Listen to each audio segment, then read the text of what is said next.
Bismillahirrahmanirrahim. Assalamualaikum warahmatullahi wabarakatuh. Perkenalkan, nama saya Fadlianti dengan NIM 2021 Prodi Ekonomi Syariah kelas B.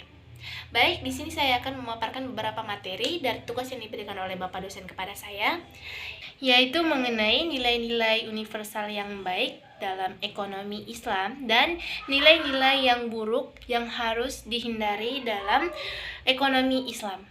Nah, terlebih dahulu kita akan membahas nilai-nilai universal yang baik dalam ekonomi Islam. Nah, langsung saja. Pertama, kebebasan.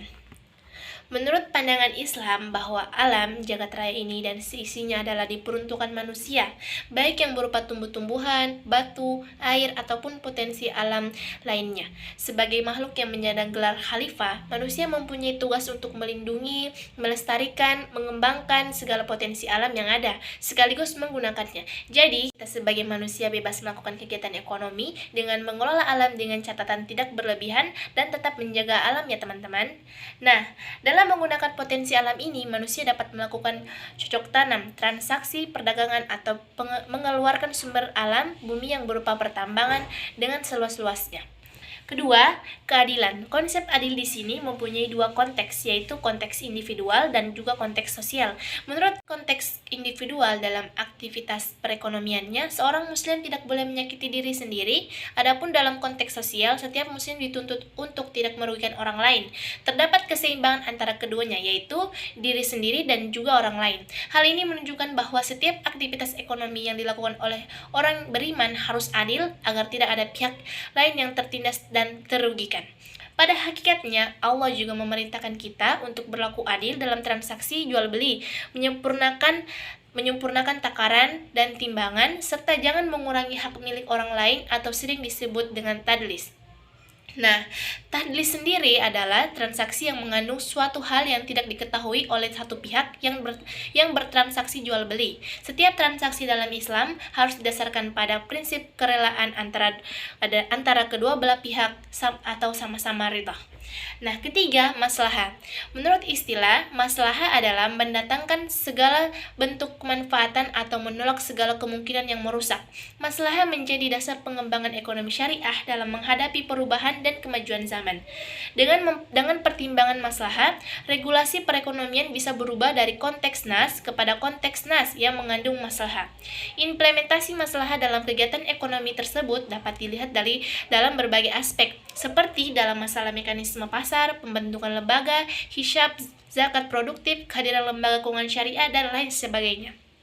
Keempat, keseimbangan. Keseimbangan adalah tidak berat sebelah, baik itu usaha-usaha kita sebagai individu yang terkait dengan keduniaan dan keakhiratan, maupun yang terkait dengan kepentingan diri dan orang lain, tentang hak dan kewajiban. Keseimbangan umum dalam Islam berbeda dengan ekonomi konvensional yang memiliki paradigma materialisme. Ekonomi Islam merupakan pengetahuan yang dikembangkan berdasarkan akal dan wahyu, yaitu Al-Quran dan Al-Hadis. Maka, dalam melakukan kegiatan ekonomi, Islam akan ada dua aspek kebaikan yang mesti diamati, yaitu nilai-nilai yang bersumber dari Allah Subhanahu wa taala dan nilai-nilai kebaikan atas dasar fakta indrawi manusia, yang kemudian melahirkan etika sekaligus cara kerja yang baik. 5. Tolong-menolong. Sikap tolong-menolong adalah sikap dalam kebaikan antara sesama manusia, apalagi dengan saudara seiman. Tolong-menolong yang menjadi prinsip ekonomi Islam. Setiap akad yang dilakukan harus bersifat saling menguntungkan semua pihak yang berakat. Prinsip tolong-menolong dapat menjadi pondasi dalam membangun sistem ekonomi yang kukuh, agar pihak yang kuat membantu yang lemah dan mereka yang kaya tidak melupakan yang miskin. Keenam, persaudaraan dan kebersamaan. Persaudaraan dalam aktivitas ekonomi dan bisnis adalah kebersamaan universal, kepercayaan bahwa sumber daya adalah amanah, kewajiban agar berpola hidup hemat dan sederhana, dan setiap individu memiliki kebebasan yang dapat dipertanggungjawabkan, dan kebebasan tersebut dibatasi dengan kebebasan antar sesama manusia sebagai wujud dari hablum minan nas. Semua itu dalam rangka untuk mencapai tujuan syariah atau maqasid asy-syariah, yang mana maqasid asy-syariah dalam perspektif Al-Ghazali adalah untuk menciptakan kemaslahatan dan kesejahteraan manusia. Hal ini dicapai dengan menjaga atau melindungi agama. Prinsip persaudaraan atau kekeluargaan juga menjadi tolak ukur. Tujuan ekonomi Islam menciptakan manusia yang aman dan sejahtera. Ekonomi Islam mengajarkan manusia untuk bekerja sama dan saling tolong-menolong. Yang 7. Merata.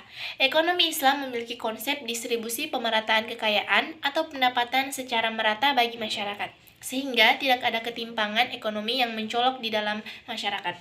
Adapun instrumen yang digunakan, menggunakan zakat, hukum warisan, hukum wasiat, wakaf, zakat fitri, uang tebusan, infak, dan sedekah. Memberi makan kaum miskin, piutang baik kepada Allah, menyimpangkan kelebihan, larangan menimbun harta, dan yang terlarang. Halalan thayyibah. Halalan thayyibah berasal dari gabungan dua kata dalam bahasa Arab, yaitu halal dan thayyib. Halal memiliki makna sesuatu yang tidak dilarang dalam agama. Kalau dalam konsep makanan, ada 3 kriteria yang harus dipenuhi supaya makanan baik untuk dikonsumsi, yaitu makanan sehat dan seimbang, proporsional, dan aman. Nah, itulah tadi nilai-nilai universal yang baik dalam ekonomi Islam. Selanjutnya kita akan membahas nilai-nilai buruk yang dilarang dan harus dihindari dalam ekonomi Islam. Nah, langsung saja pertama, riba.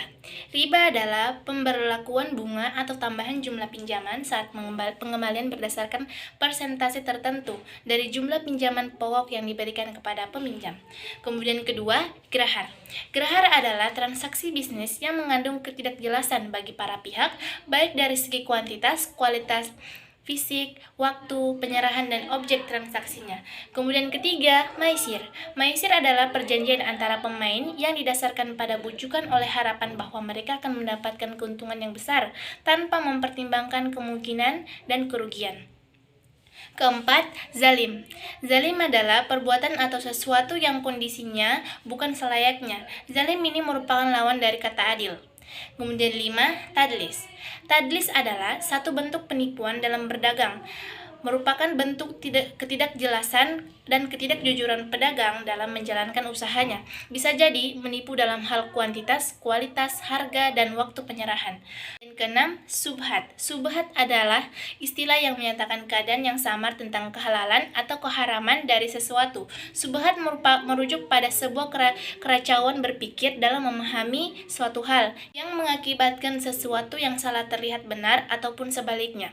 Ketujuh, khianat. Khianat bisa diartikan sebagai suatu perbuatan yang tidak melaksanakan atau menjaga apa yang diamanahkan. Khianat berarti berlaku curang dan tidak dipercaya. Jadi itulah tadi pemaparan materi dari saya, kurang lebihnya mohon dimaafkan. Wabillahi taufiq wal hidayah. Wassalamualaikum warahmatullahi wabarakatuh.